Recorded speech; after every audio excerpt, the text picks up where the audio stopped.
জয়গুরু সুপ্রভাত। পরম পিতা রাতুল্লামা চরণে ভক্তিপূর্ণ ভূমিষ্ঠ প্রণাম জানিয়ে শুরু করছে আলোচনা প্রসঙ্গ থেকে পাঠ। 22শে চৈত্র মঙ্গলবার, 1355 ইংরেজি 5/4/1949। শ্রী শ্রী ঠাকুর প্রাতে জ্যোতি আশ্রমে সুশীলদা, শরৎদার প্রমুখের সঙ্গে কবিত্ব প্রতিভা সম্বন্ধে কথা হচ্ছিল। শ্রী শ্রী ঠাকুর বললেন, ভালো মুনি না হলে ভালো কবি হয় না।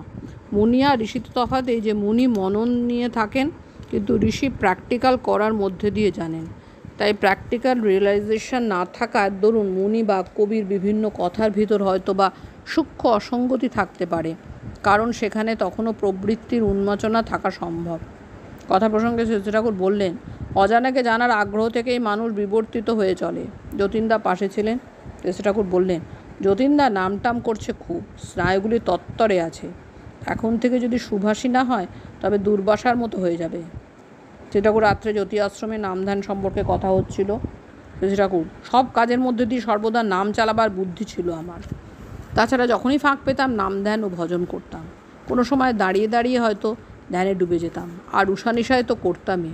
ধু ধু হয়ে যেতাম। নাম করতে করতে চলেছি, হয়তো বা বেদ বনের মধ্যে ঢুকে গেলাম। নাক বরাবর যেতে যেতে হয়তো পটল খেতেই উপস্থিত হলাম। বাইরের দিকে খেয়ালই থাকতো না, নামের নেশা বসে থাকতো। শরৎদা, প্রকৃত ধ্যান কি?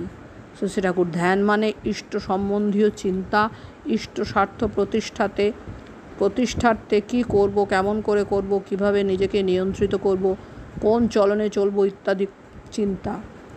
মন তো নিশ্চল থাকে না, মনন চলে। সর্বপ্রকার মনন যখন ইষ্টার্থী ও ইষ্টানুগ হয়, তাকেই বলে প্রকৃত ধ্যান। এই হলো একাগ্রতা। একাগ্রতা মানে নিথর অবস্থা নয়, নিষ্ঠানন্দিত একমুখী চিন্তাচলনই একাগ্রতা। আরও একটা জিনিস মনে রাখবেন, যজন যেমন নিত্যকর্ম, যাজনও তেমনি নিত্যকর্ম। এটাকে বাদ দিয়ে আর একটা নয়। আর ইষ্টবৃত্তি হলো ইষ্টপ্রাণতার স্পাইন, অর্থাৎ মেরুদণ্ড। প্রফুল্ল, মেয়েদের কি ভিক্ষা করা ভালো? শ্রী ঠাকুর, ও ভালো না, আপদ ধর্ম ছাড়া।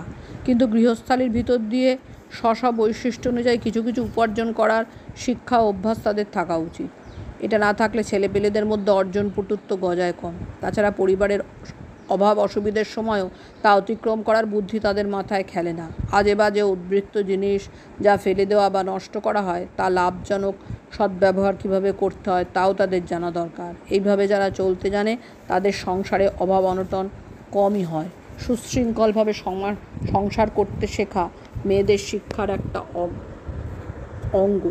সুগৃহিণীদের সাহচর্যে পারিবারিক পরিবেশে এই শিক্ষা সঞ্চারিত হয়।